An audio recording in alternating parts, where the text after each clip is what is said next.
Professor Jagos, perhaps if I could start with you.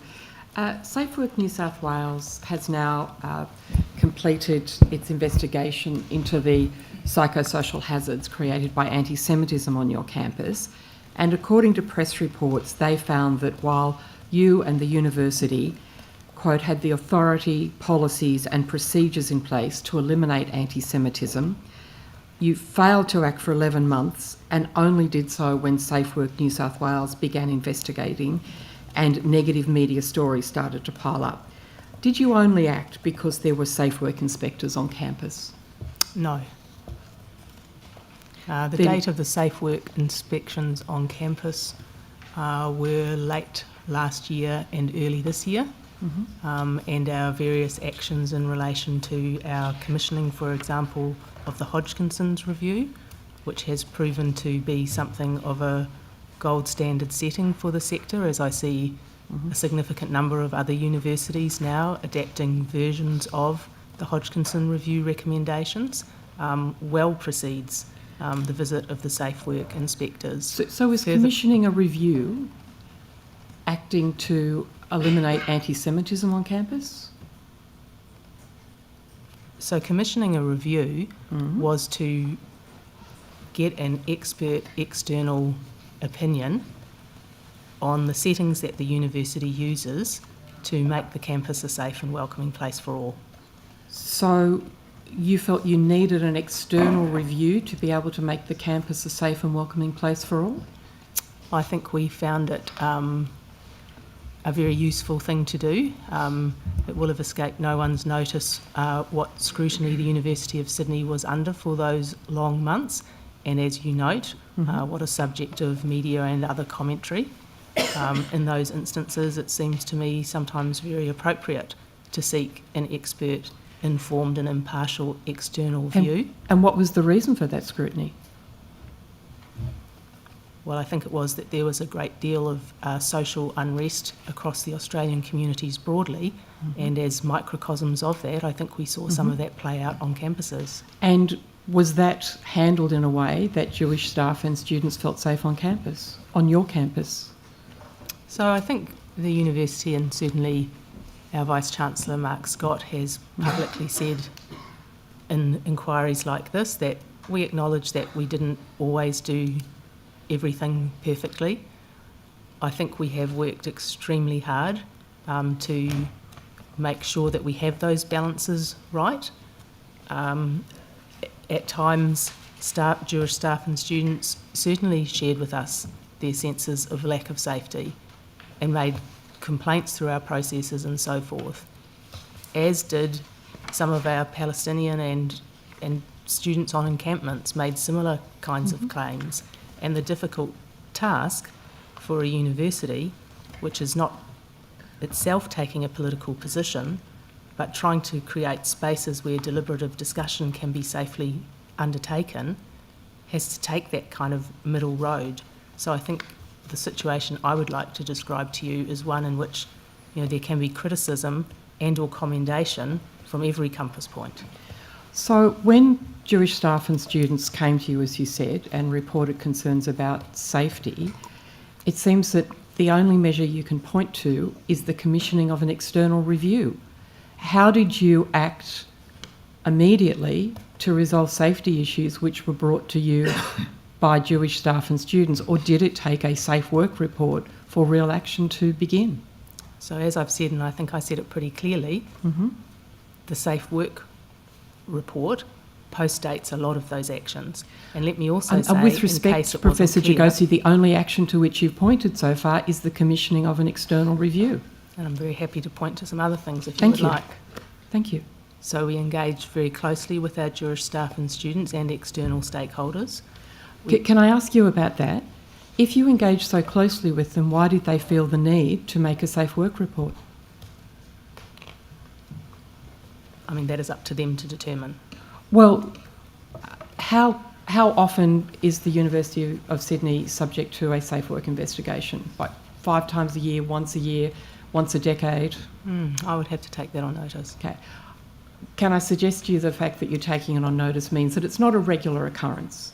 And so if people are raising concerns and they feel that those concerns are being satisfactorily engaged with, they don't feel they need to go that next step for a safe work inquiry.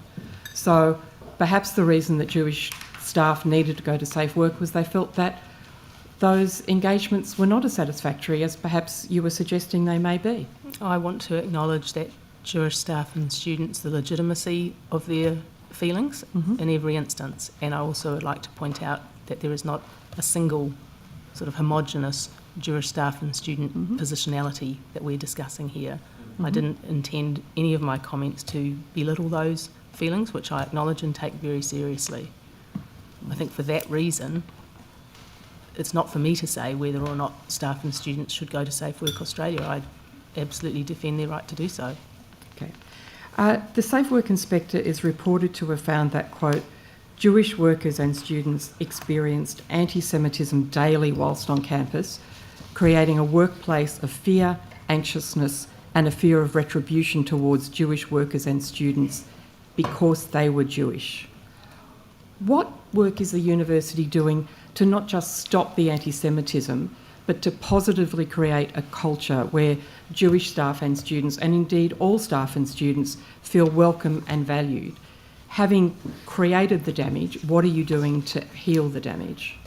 So the university has done a lot of work in relation to anti-Semitism and all forms of racial prejudice in terms of policy direction and particularly in terms of educational processes. I would like to say that the report that you are citing is not a Safe Work finding, but an internal report that was never released to the University of Sydney, and had it been released to the University of Sydney, we would have opposed it on many grounds of inaccuracy and misrepresentation. So do you dispute the fact that Jewish staff and students experienced anti-Semitism daily when they were on campus, especially during the period of the encampment? I think I have just said very clearly that I acknowledge the feelings of Jewish staff and students and wouldn't seek to counter a view that opposed that. Well then, if the finding that you're contesting, or that you said you would contest if it was put to you, was that they experienced anti-Semitism daily. I don't understand what it is that you find contestable about that statement. The Safe Work report that came to the university formally was that on the basis of its findings and having conducted 2 site visits in September 24 and February 25, was that they were not conducting any further investigation and that they were well satisfied that we had safety issues in hand at the university. So the fact that they are satisfied that you had safety issues in hand, does that in any way say that they didn't find that there were safety issues that existed? In fact, what this reporter to have found is that the safety issues were daily experience of anti-Semitism. I'll hear the point of order. Just an incredibly confusing question in circumstances where they is in one instance an individual inspector and in another instance the entire organisation, which as I understand it did not uphold that finding. So I think it needs to be put more clearly. I'm happy to reframe. Okay, very good, thank you. The report is that the Safe Work Inspector found that Jewish students and staff experienced anti-Semitism daily. I understood you, Professor Jagos, to say that that was a finding that would have been contested by the university had it been put to you, and I'm asking you what is contestable about a finding that during the period of the encampment, Jewish staff and students experienced anti-Semitism daily when they attended campus? I think what I would like to say is how importantly we take the safety and well-being of our staff and students, all of our staff and students. It's a very central value, and we've worked extremely hard to make sure that the campus environment is a safe and welcoming place. As I say, we've done quite a lot of policy repointing, and we've done a huge amount of sort of educative outreach. And one thing I would like to Can I take you back to the question that I asked? Would you contest a finding that during the period of the encampment, Jewish staff and students experienced anti-Semitism daily. I contest that that was a finding. I understand that you're contesting if it was a safe work finding. The safe work inspector found that. Would you contest that finding on the facts by the safe work inspector? We heard from our own staff and our own students Mm-hmm. that they felt unsafe on campus during parts of the encampment. So I therefore do not- you would there's agree nothing in me that with that contests that. statement? I think I said very early on in my response to you, and I hope it's been very clear, Mhm. there is nothing in me that wants to contest the lived experience of any of our staff and students. Thank you. And perhaps I could take you back to the earlier question, which is, and I heard your statements about educational processes and policy. How is that addressing a culture to make sure that Jewish staff and students attending the university today feel not only an absence of anti-Semitism, but a positive welcome? Well, I think, it's really quite genuinely difficult to find a sort of a proxy for, human feeling at scale. And this, but I would like to suggest that the volume of complaint is quite a useful proxy in this instance. Mm-hmm. I would just point out the fact that hundreds of complaints across the previous year from the point of the encampment, post our introduction of that suite of policies and some of those educational outreaches, I can say that since October 23 to June 24, we had 171 complaints, and in the period since then, since those interventions, 24. I think we can only see that as positive. I wonder if we're talking at cross purposes, because I'm not really asking about measures to educate and stop anti-Semitism. I'm asking about the next step, which is to welcome. But perhaps we can move on to something else. With respect to the Hodgkinson review, how many of the recommendations have been accepted by the university? So the Hodgkinson review, as I think I have previously testified, importantly was accepted by the Senate in principle. Yes. And the university executive was asked to think about how the various recommendations might be implemented. We established, I think, a good process around this. Almost all of the recommendations are completed, many of them inside that suite of policy repointings that I've talked about. A very major piece of work around complaints management dealt with a number of other recommendations. So we found that we had a very labyrinthine sort of process of how someone might raise a complaint. Often students, staff didn't know which was the right channel to go to, and as a consequence they were going to various places around the university and there wasn't a overall kind of sight line to them. We couldn't really say how many there were or whether they were being, treated in similar ways or to a, appropriate kind of a speed and so forth. So we appointed a director complaints halfway through last year. The first really substantial tier of that work has been done, and this is now a publicly facing website which you could go and look at yourself if you were inclined, to sort of see the sort of single front door now for complaints from our staff and our students and indeed members of the public. So that also took care of another substantial piece of the Hodgkinson review. Perhaps we can come back to complaints if we have time, but with respect to the other recommendations, have formal protocols with both the New South Wales Police and the Federal Police been concluded?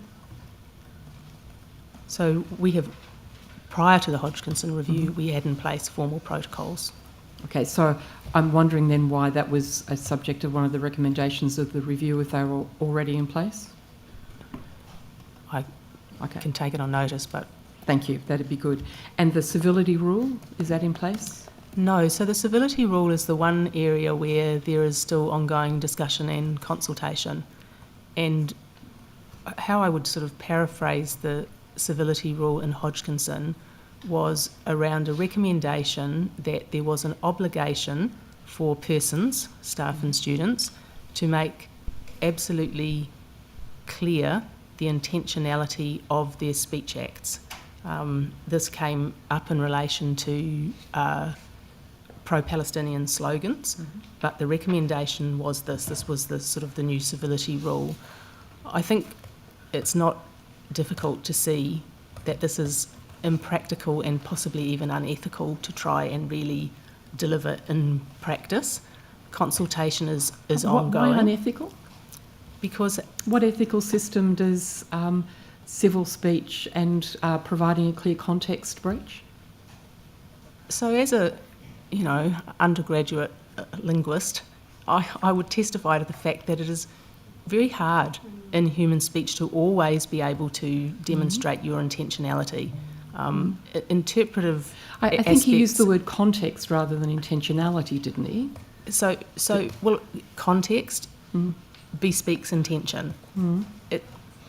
As a university executive, I never want to be in a situation where we have something posing as a rule that is actually unenforceable or leads you into very impractical or even undesirable kind of territory. But the heart of the review was what Mr. Hodgkinson called the new civility review. It's the subject of a large number of the recommendations. So how does the university accept the review if it cannot implement what we might describe as the guts of the review?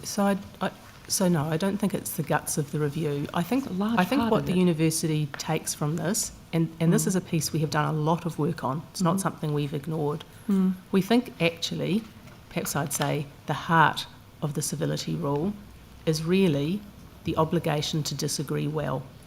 Now, the University of Sydney has had a long-standing commitment to disagreeing well. We understand that that is something that we need to teach staff and students around. How do we hold, in some cases, quite diametrically oppositional positions and still be able to articulate them in a deliberative way that is not damaging or demeaning to others? That to me is a defensible interpretation of the civility rule. I'm speaking very sort of personally about that. There's a lot of consultation ongoing at the university across student and staff groups about, what would this mean in practice. Is there an end point to that consultation? Yes, I'm hoping that we will be finishing that this year. This year being before the university rises for the end of second semester, or? This year being 2025. Right, okay. And then what are you looking at as the outcome if it's not going to be the civility rule, if you're focusing on disagree well? And I don't disagree with that. Does the university need to reflect on the fact that disagree well did not seem to work very well around the encampment and matters to do with the experience of Jewish staff and students on campus? Well, yes, and to be fair, we see any number of not disagreeing well in our wider community, I dare say. I don't disagree, but if the university is educating our leaders of tomorrow, and if we are hoping that education is a great pathway to understanding and change, then there's a particular responsibility on the university, not just to say, well, the rest of the world is doing it, but we will lead. And so we're looking to see the way in which the University of Sydney will lead in civility and ensuring that everybody feels safe to pursue an education. And that's why we have such a massive educational outreach process. We have modules in conflict, we have modules in expressing your viewpoint in contested situations. Our student representatives take those modules as a requirement. They've been taken by thousands of our students and staff. Are those modules online or in person? Online for students. We also have some face-to-face training that staff do. We're a learning institution and we really believe in terms of students completing an online module about disagreeing well, have you got any research about whether that's something that is just click through or whether it really has an educative effect for students? I'd have to take that on notice. Okay, if you could. Thank you very much. Professor Jagosi, if we could go back to the civility rule, one of the strengths of that in the Hodgkinson review was that there were consequences attached to it. And so if a civility rule isn't in place and it is a principle of education of disagreeing well, how would the university cope in the future with, for example, the signs that were reported by SafeWork, Jews not allowed? In the absence of a rule, how does the university deal proactively with that? So the university would have absolutely no difficulty pre or post a civility rule saying that any sign saying Jews are not allowed would be completely a breach of our codes of conduct and would be acted upon immediately. And how long did it take to have that sign pulled down when it was displayed during the encampment? I don't know which sign you're speaking about. Well, as I understand, and it was not pulled down immediately. Well, what about, especially the way that the Prime Minister has recently explained it, what about the chanter from the river to the sea? Is that something that can be chanted if one is to disagree well? So, as I said earlier, it is exactly that kind of slogan that was the context for Hodgkinson's proposal of the civility rule. So the civility rule required any speaker who used university facilities to make the meaning of contested words and phrases clear to the audience. If you imagine your scenario of someone chanting a slogan in a protest situation, it's pretty impractical to try and... Well, how does disagree well deal with it then, Professor? Well, I think disagree well asks us, having a rule suggests that things are very black and white and actionable. And unfortunately, you know, we see that some of these things are not, some things are very black and white. The example you gave, completely black and white, no hesitation, wouldn't be allowed under any circumstances and would result in a serious misconduct. Some other things are more in the grey interpretively. Disagreeing well is a principle that asks us to really take seriously the impact of our actions and words on others, to try and be a bit more empathetic, to try and see things from the perspective of others, not to give up your own position, but to do so in an understanding that what you say and do has impact. But where are the consequences to protect others? So we have codes of conduct for both our staff and students, and in a regular way when these issues are raised, we use those as instruments to interpretively determine where the lines But have we been know they crossed. didn't work. Yeah.